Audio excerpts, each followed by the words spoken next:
Hi, New Life. John Beeson here. And it's my privilege to have us step into a text today in 2 Peter, where Peter is going to continue to ask the question. He's asking a question that's this. In the middle of a time where everything's falling apart around him, what is going to remain? What are those things that aren't perishable in life? So let me ask a question for you. What human-made objects can be seen from the moon?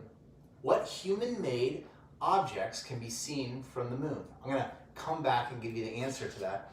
But let's dive into 1 Peter 2, verses 4 through 8, and then we'll continue. As you come to him, that's Jesus Christ, a living stone rejected by men, but in the sight of God, chosen and precious, you yourselves, like living stones, are being built up as a spiritual house, to be a holy priesthood, to offer spiritual sacrifices acceptable to God through Jesus Christ. For it stands in Scripture, behold, I am laying in Zion a stone, a cornerstone chosen and precious, and whoever believes in him will not be put to shame. So the honor is for you who believe.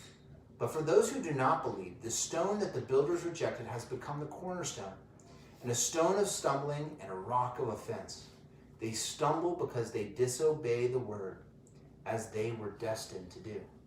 I'm going to begin answering that question, what will remain, by taking the latter half of what Peter says there. What Peter says is that what will remain is first and foremost the cornerstone, Jesus Christ. You see, God is building a structure, an imperishable structure, a structure that will never be destroyed. And the cornerstone of that structure is Jesus Christ himself. Now, why was Jesus Christ rejected? Why was God's own Son who came to earth, why would he have been rejected? He wasn't rejected because he claimed to be a teacher. He wasn't rejected because of the righteous deeds he did. He wasn't even rejected because of the miracles. He wasn't even rejected because he claimed to be Messiah. In fact, they wanted him to be the Messiah. They wanted him to sit on the throne and reestablish the kingdom. He was rejected because he claimed to be God himself. He claimed to be God's Son. And that's the irony of all of this, is that that's the only reason that what Jesus builds around him, the reason that Jesus is the cornerstone, the only reason that he could be that which lasts is because he's the Son of God. Because he's God himself, he then can create a spiritual structure that remains. You know what the rest of that structure is? It's the beginning of that passage right there. It's us. He says this, as you come to him, a living stone rejected by men, but in the sight of God, chosen and precious. Now, Peter is speaking to people on the fringes. They've been rejected. They are under persecution in the Roman government. They're living in a difficult place. He says, you may have been rejected by everyone else, but know that you're chosen in the sight of God. You yourselves, like living stones, are being built up as a spiritual house, to be a holy priesthood, to offer spiritual sacrifices acceptable to God through Jesus Christ. So what's going to remain? It's going to be Jesus Christ and us, his people. Everything else will perish.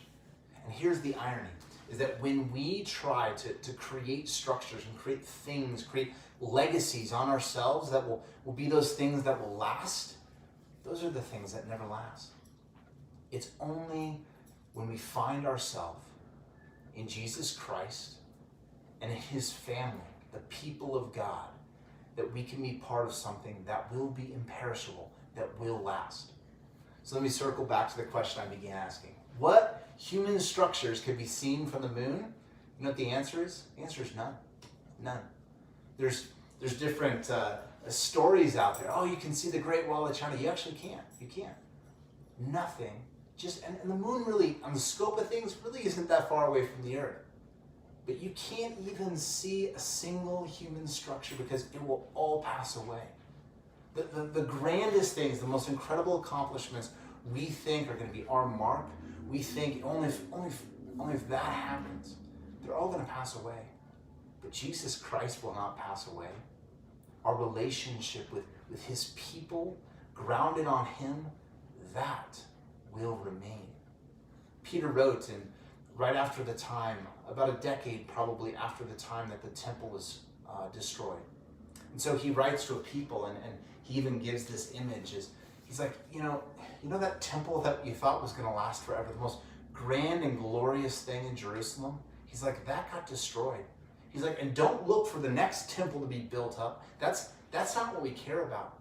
God is doing a spiritual work. That is the work that's going to remain. And so even in this time, as we're physically distanced, as we're not gathering at a physical location, and I say, I long for the day where we will be eye to eye. I miss you so much. But here's the reality. That doesn't stop the spiritual work God is doing. Let God build us up first on him, the cornerstone, Jesus Christ, and then together as his lasting and imperishable people made for his purpose. Have a great day.